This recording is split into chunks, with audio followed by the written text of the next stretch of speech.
Hello, everyone. Welcome. Thanks for joining our diagnostic training session today. Now, if you have any questions throughout the session, if you're joining us on Zoom, just look at the top of the bottom of your screen. Wherever your Zoom controls are, you should see a little button that says Q&A.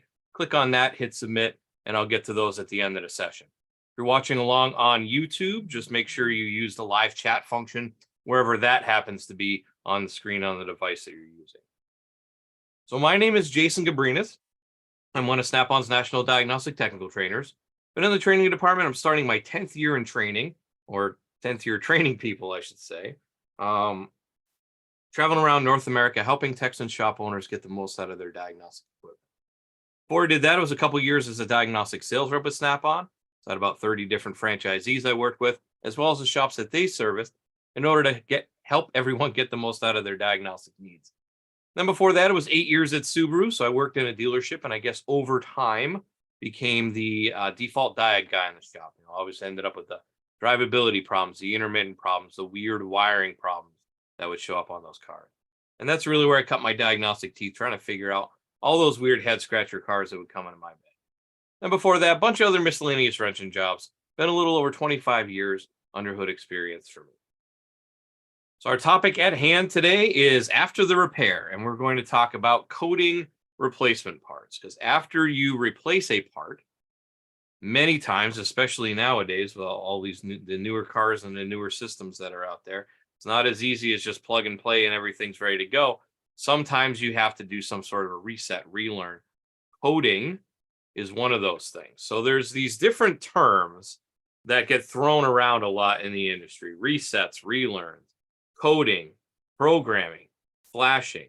Now, these are all separate, different things, but they do get confused a lot out there. Even the manufacturers can get you confused on that, because I think we'll even see some examples of that tonight on the screen. Just say, oh yeah, you need to put in this code, and then when the code is done, you hit program to program it. So is it coding or is it programming? So there's a few different ways to think about it, different ways to go about it. But for the purpose of this evening, to focus on the coding, that's what we're going to focus on, that portion of our resets, relearns, and what have you.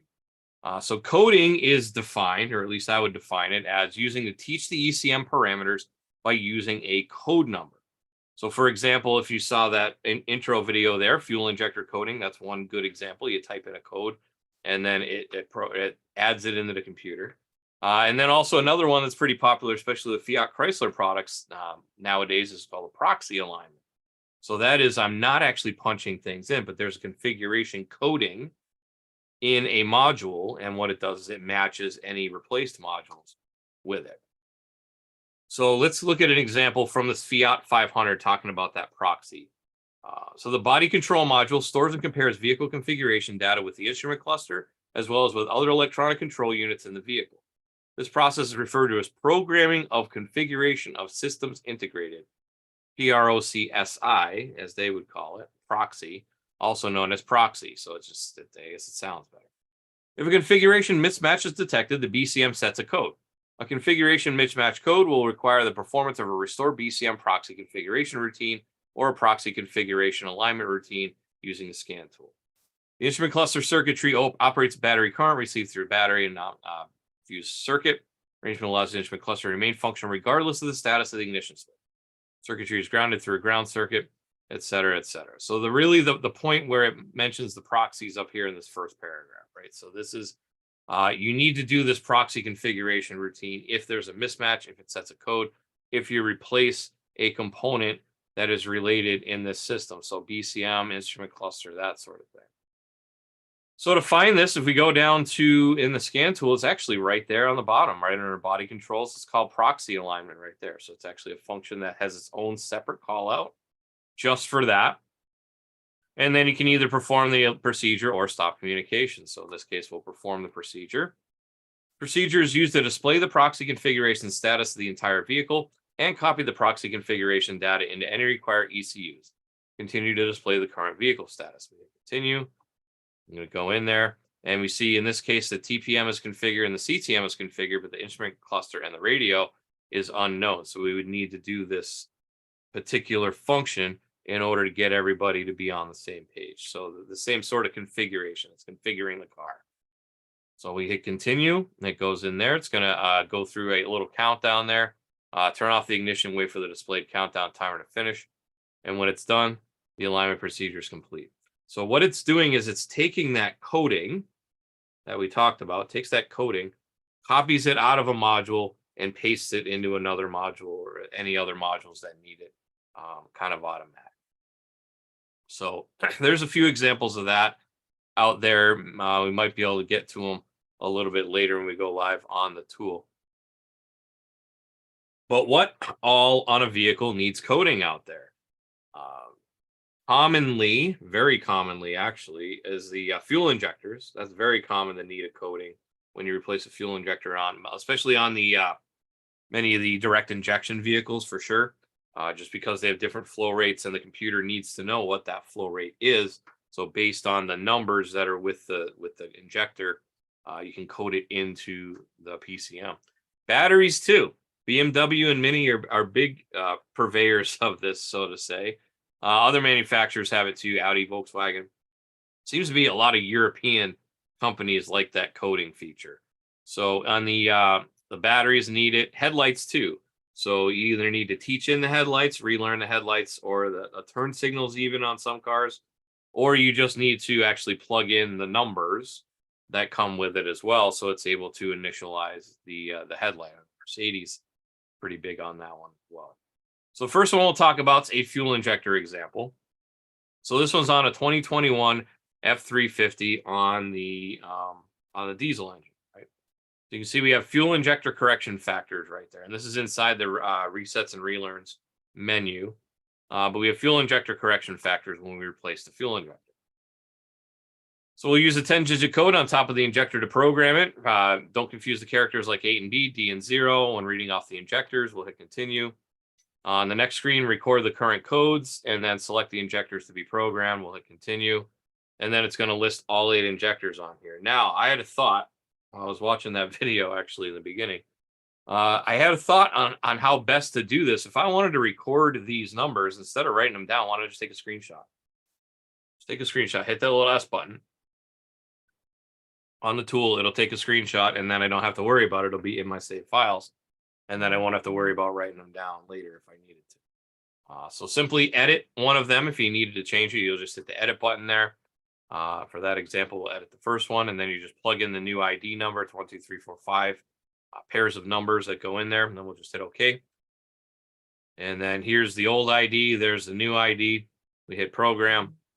Now, see, here's where you get that confusion again, too. Like I said, even from the manufacturers themselves.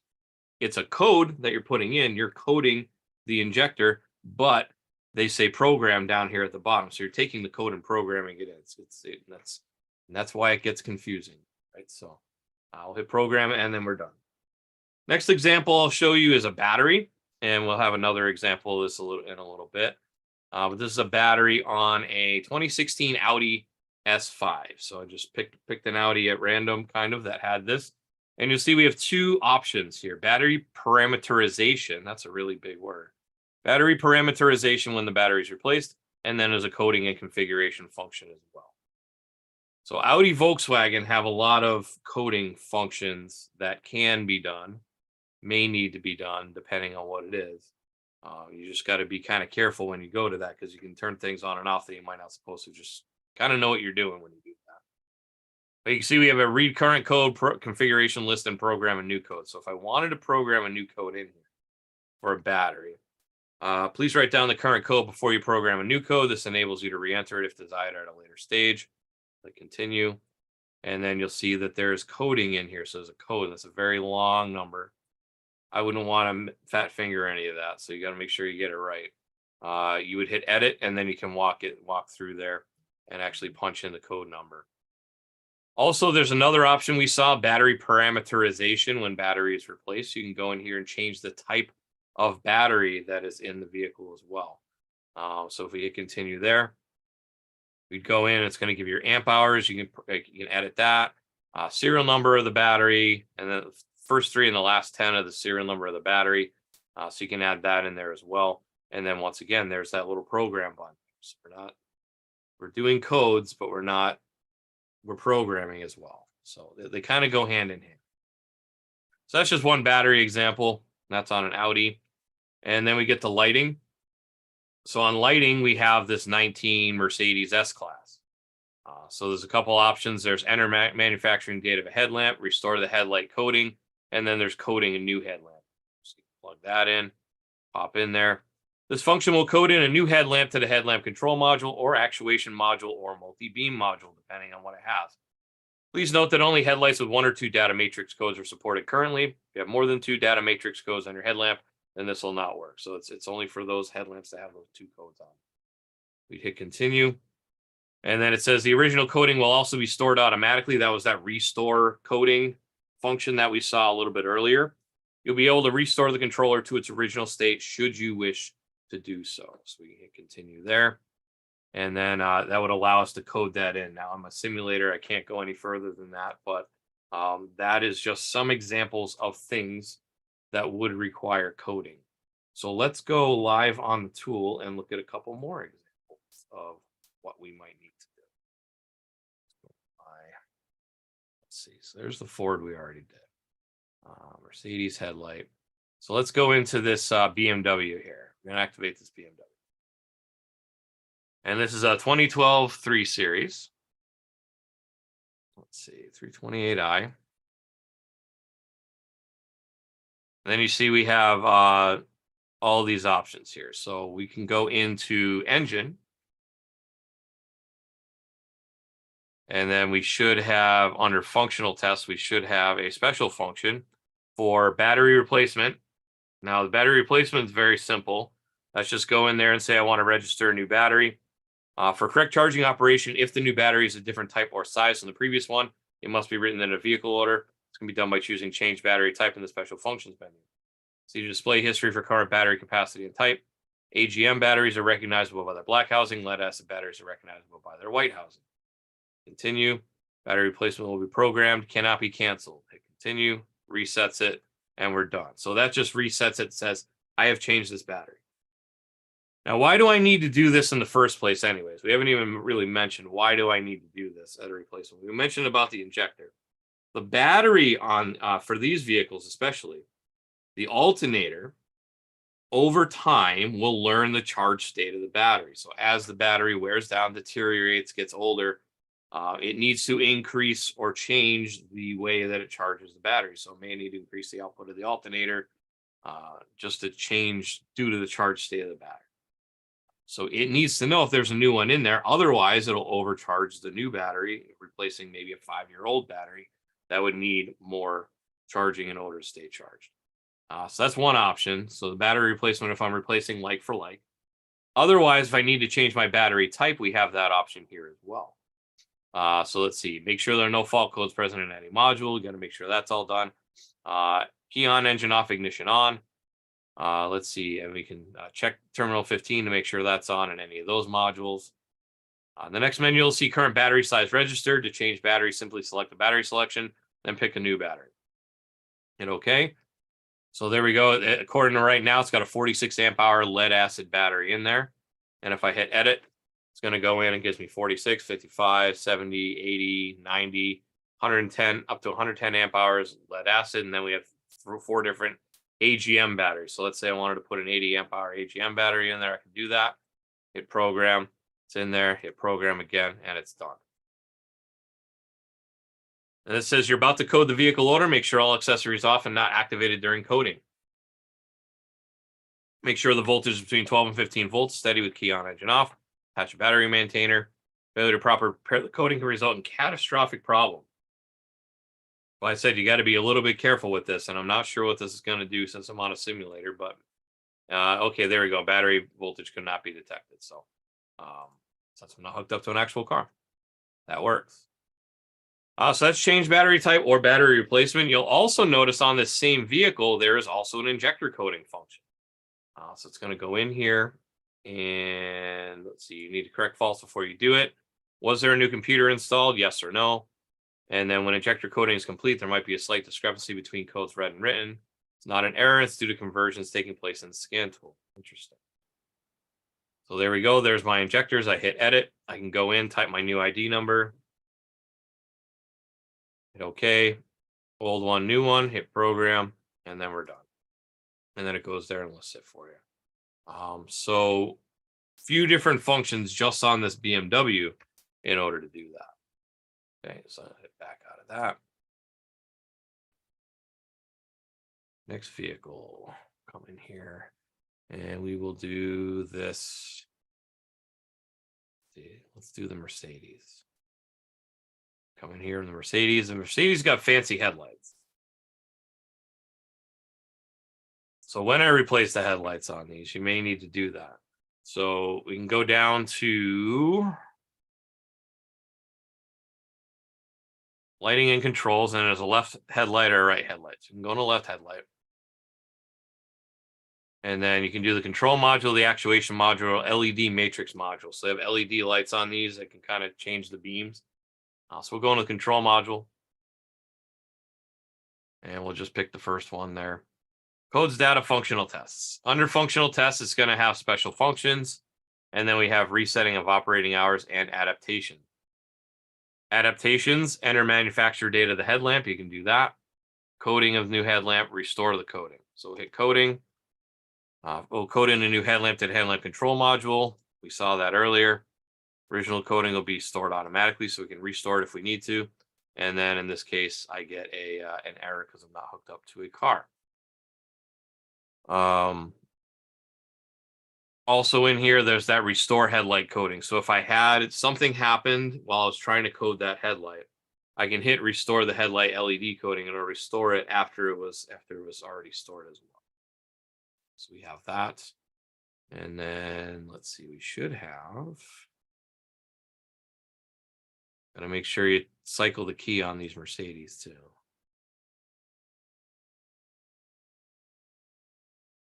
Should have in here as well some coding we might be able to do in the engine. Adaptations. All right, so programming ignition, fuel quantity, fuel pump, resetting adaptation values, teaching of fuel injectors. So they have injector quantity adjustment here. So that's going to be very similar to the Ford. So you can go in there, and in this case, it has a QR code on there on the new injector. Process ensures that the necessary correction parameters for the injector will be recorded in the engine control unit. Correction parameters enable the engine control unit to meter the injection quantity precisely. Continue. QR code of the injector consists of a 5-character number. It's located at the body of the injector. And then there's what's currently in the vehicle. And then once again, same thing. You can edit, you can type it in. So there's a lot of these capabilities, and a lot of these things need to be done on a vehicle nowadays.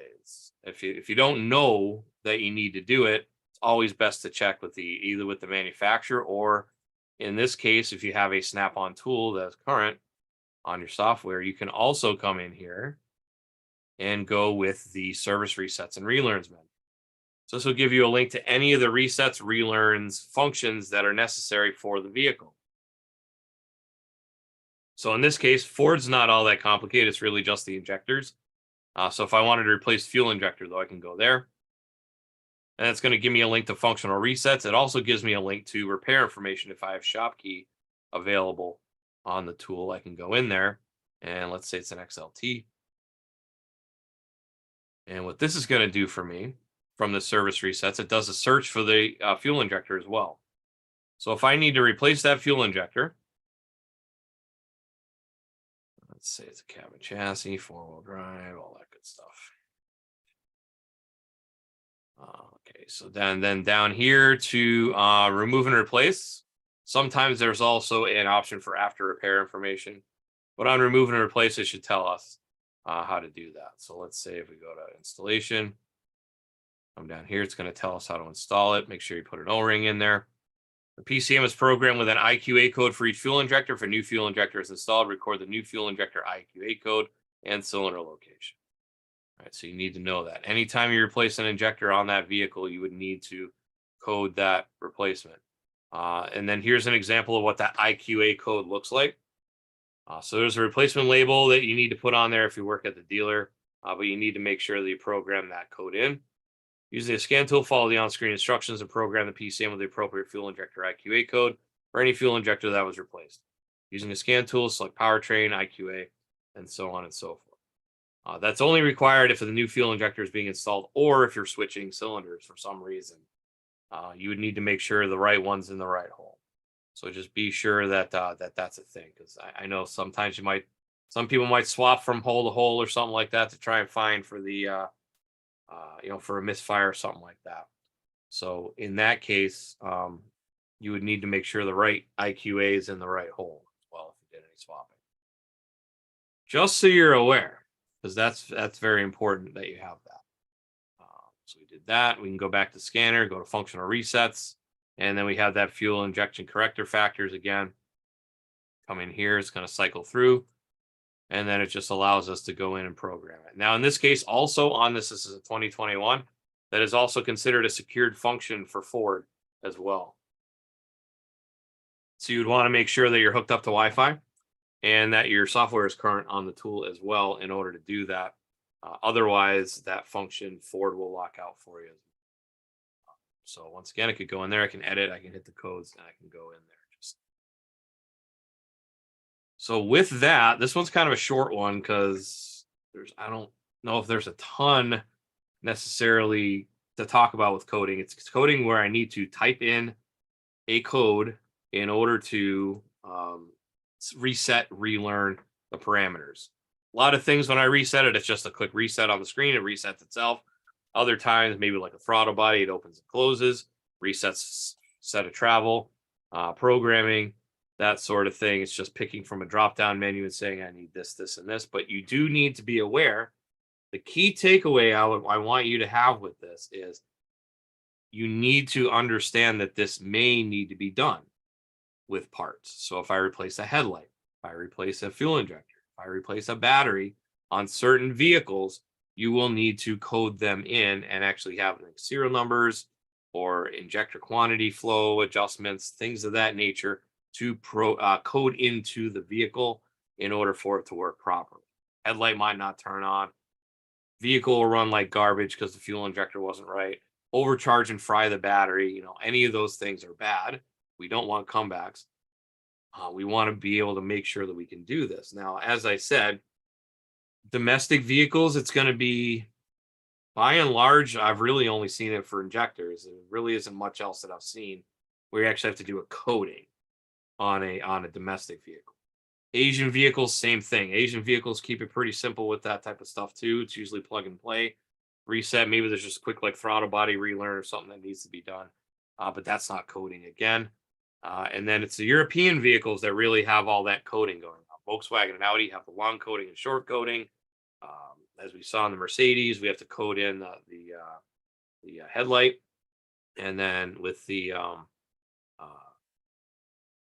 even the turn signal too. There's a teach-in process for a turn. If I replace the turn signal bulb, I have to teach that in as well.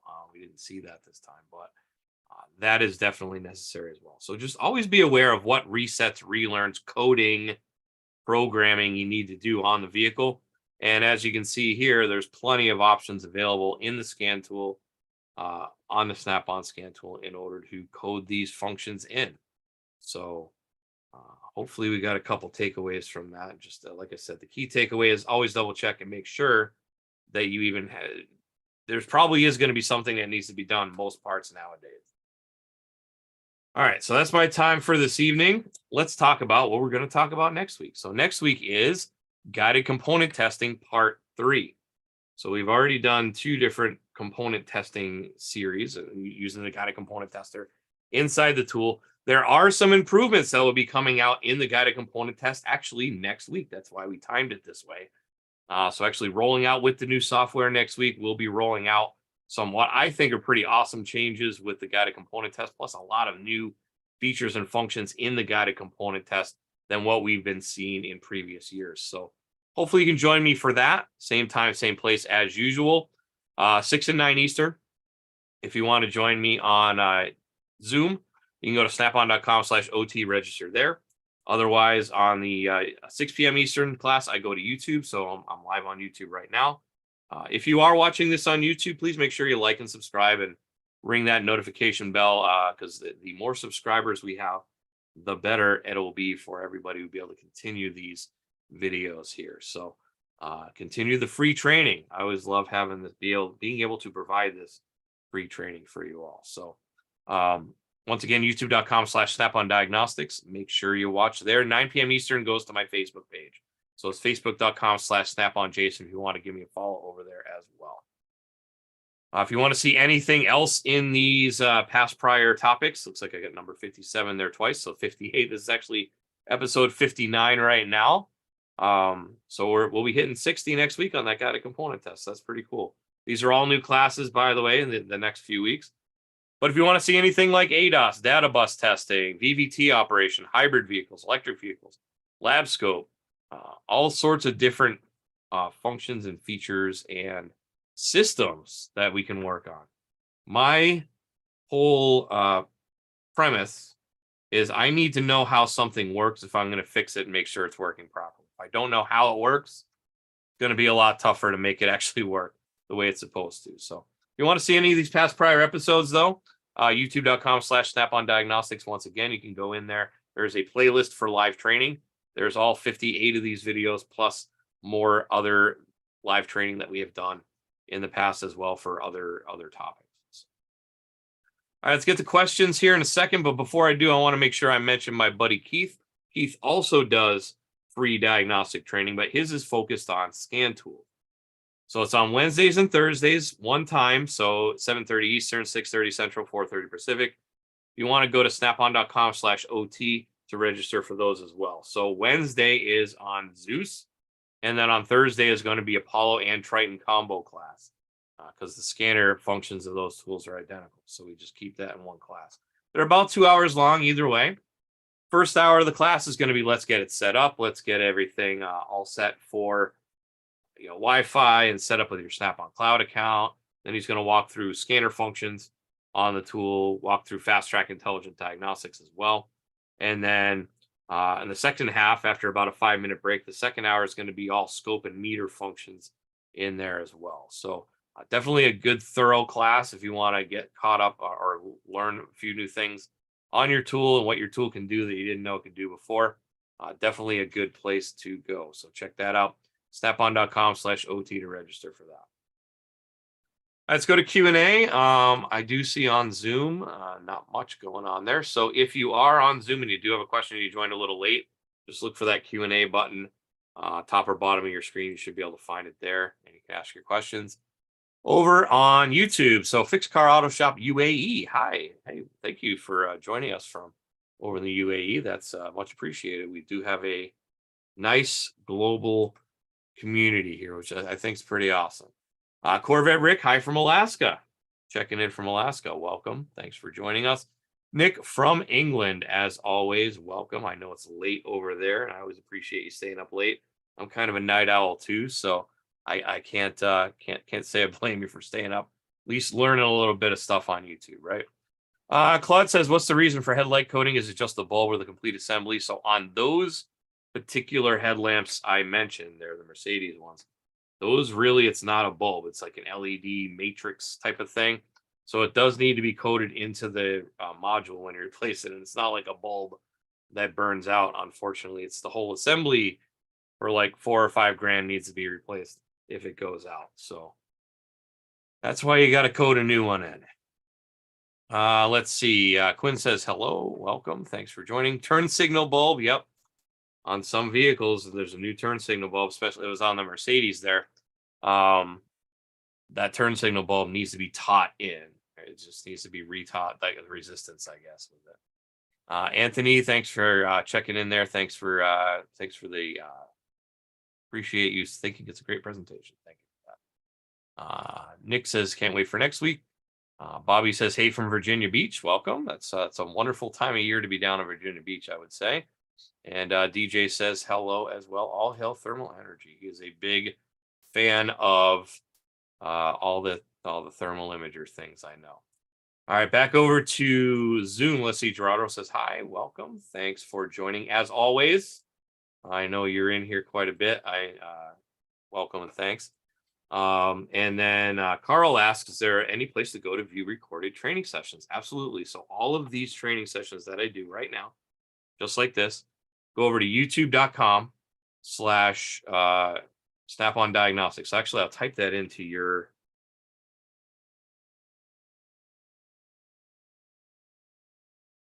Type that in as an answer. So hopefully it'll work as a link in there. I'm not sure if it will, but just make sure you go over there. There's a playlist for all our live training. There's hundreds of videos on there. It's not just me that's in there, but there's definitely all of these. There's this number 59 that's getting recorded up there right now. This will be available probably in the next couple hours whenever YouTube, goes through their whole whatever they need to do when you get a new video up there. So Owen Quinn's from Race City, North Carolina. Yeah, I've been down there before. That was pretty cool.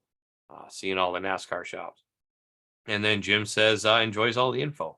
So excellent. Thank you very much for that. So with that,